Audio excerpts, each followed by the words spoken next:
Good day, Ma'am Kim. So, before we start, let me introduce myself first. I am Patricia Nemdentain. And I'm Leandra Munyaske. And I am Charlie Pay Lorana. And lastly, I am Chris Israguera. So, we are going to discuss our chosen layout, which is the cafe. So, here are the following that we are going to discuss. First, we have the managing maintenance needs in all area, explanation of interior and exterior planning design, lighting design for a proper work area. Next, lastly is the hotel establishment fire prevention system and safety security of the area. So our group decided to choose the cafe bar since majority decided no sa among group.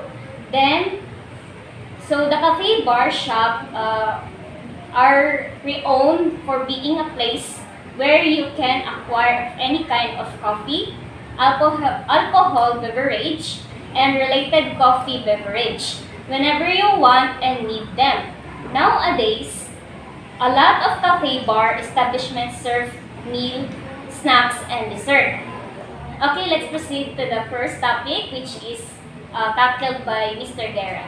So, managing maintenance needs in all area. The practice of managing a business's assets and resources while keeping costs and time under control ensures that the production process runs as efficiently as possible. Understanding your vision, knowing your business goals, staying within your budget, inventory management, creating efficiently daily operations, smart hiring decisions, providing excellent customer service, staying on top of paperwork. So, kani siya ang managing maintenance is siya ang ga-manage before mag-open and mag-close ang store. Naga-check siya if kung sa pa ba yung mga kailangan na yuson sa isa ka cafe or store or unsa ba ilisan sa mga guba na chairs or lights. Next is explanation of interior and exterior planning design. First, what is interior design? It is creating the most efficient layout to make the most of room's potential in terms of use, aesthetic, while taking into account and style desired. It is responsible of inside design like kinds of furnitures. Also, there are 4 types of interior design. They have traditional design, modern style design, industrial interior design, and minimalist interior design. Next is, what is exterior design? It is physical architecture and organizational elements of the outside facing components of building. For example, being exterior design, it is the responsibility to look the building best and nice that can attract the customer to dine. They are the one who plan what kind of building they will put or build. And the decor of cafe bar establishes the mood of the establishment and should be compatible with your brand. To highlight your brand concept and values, take into account the following themes. Like for example, like what I said earlier, that being an interior and exterior design is a planning. It is important to consider the themes of the coffee bar that wants to build, and the following are: reflect your mission and brand. If the cafe has a strong brand that is evident in its furnishings, staff, manner, and menu items, it will be remembered. It means that it is needs to compatible to brand of the coffee bar, that it is easy to attract people and easy to remember the area because of the good ambience and a good menu. Next is, make it interactive and Instagrammable. According to studies, individuals prefer immersing themselves in activities such as eating out, which is why the restaurant industry is still flourishing. For example, having a unique theme like forest, Star Wars garden, or sparkle theme, or anything theme that can interesting to the customer to dine and can give them a reason to go back again because of a unique theme that it's not boring. So the next topic is lighting design for proper work area illuminations.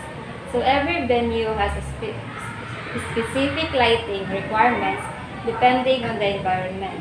There are some considerations specific to this type of setting when choosing the ideal configurations and fixtures for cafe bar lighting. Having the appropriate lighting can make or break your business because this setting must strike a delicate balance between being comfy and alert for the customers. So as I observed in every cafeteria, there used fluorescent lights and overhead lamps so that the barista can easily make or prepare the drinks. And the advantages of dim lights that we use in our cafeteria is that they can give attractions and relaxations to the customers. And also, they can comfortable to do their tasks while dining in the cafeteria. So, for our last topic, which is hotel establishment, fire prevention systems, and safety and security of the area. So, the daily demands of these business establishments requires juggling in order to operate a successful cafe. Any food-based establishment's owner must place a high focus on fire safety and protection. So, in a hotel or other establishments, we need this kind of system now or fire prevention system for the safety of our guests, also to the employees. So here are the example, which is the fire alarms, fire extinguisher, emergency lighting, fire warden training courses, fire safety training courses, smoke detectors, fire signage, and safety consultancy.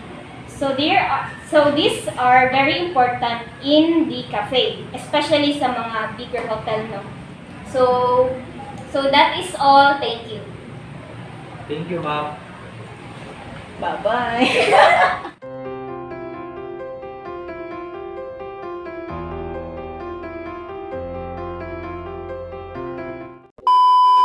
Shout out, ma'am. Makina. Wala no? Yan na. Tama na to?